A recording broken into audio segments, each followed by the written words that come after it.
Go ahead. Thank you, Jen. Is there any concern that maybe trying to reach this deadline and get everybody out, mistakes are being made now that there is a report that at least one of the Afghans evacuated to Qatar has suspected ISIS ties?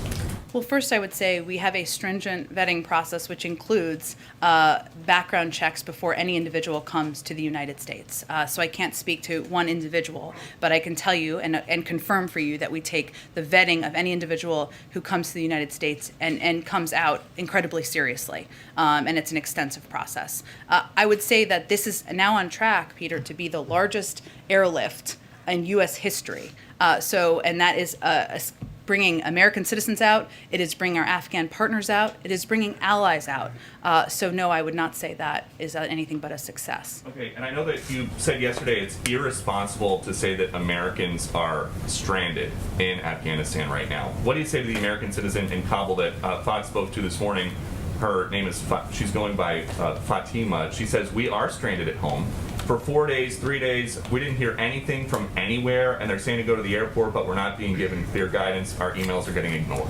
Well, why don't I convey to you exactly what we are doing? And I think what's important to note that I also said yesterday, in the full context of my answer, which I put out today, was that we are committed to bringing Americans home who want to leave. And that is the president's commitment. So let me explain to you how our process works. And there have been some very good questions, including from you and from others, about this. One, as we've said, this is a dynamic number. We're working hour by hour to refine and make it precise. Understand your desire and interest in having an exact number of American citizens on the ground, and the State Department, I expect, will have an exact update on that tomorrow.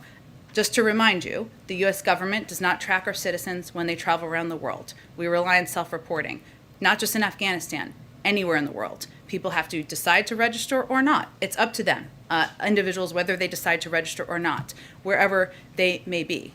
And if you register when you're in a country like Afghanistan, you aren't required to deregister.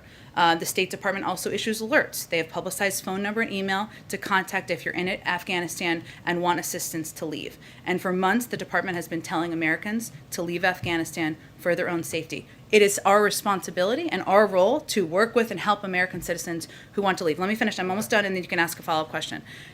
In recent days, they have reached out to every American citizen registered in Afghanistan directly multiple times. This is a 24/7 operation. Embassies all over the world are supporting phone banking, text banking, and email efforts. If we are not in touch with this individual, give me their contact information and we will get in touch with them. If any of you are hearing from American citizens who can't reach us, give me their contact information and we will get in contact with them. Our estimate of the overall number of American citizens who are there can increase because folks are just now responding to our outreach who may not have registered. It can also decrease because people leave, they don't tell us they leave, or individuals who may reach out and convey they have the documentation needed, don't. So there are a range of factors here, and it's our responsibility to give you accurate information. But that's what our focus is on. You say no Americans are stranded. This is someone in Kabul who says, I am stranded. So is there a better word for somebody who can't leave the house to get to the airport because Jake Sullivan says ISIS is outside the airport? I would welcome you providing their phone number, and we will reach out to them today, and I can assure you of that. The final question. If the Taliban said that staying past the 31st was going to provoke a reaction, and then President Biden decides, okay, we won't stay, do they have the same kind of influence over military planning as the commander-in-chief? Well, first of all, Peter, the Taliban's deadline was May 1st, struck in a deal with the prior administration. The president's timeline was August 31st. That's the timeline he set in a period of time he needed in order to operationalize our departure from Afghanistan. I'd also note that, as I said, as we conveyed in the statement, that our objective and our focus and the focus of the commander-in-chief is always going to be on the safety and security of the men and women who are serving our country in the military. And that has to be a factor here, and that certainly is a factor for him as he thinks about the timeline. Go ahead. Can President Biden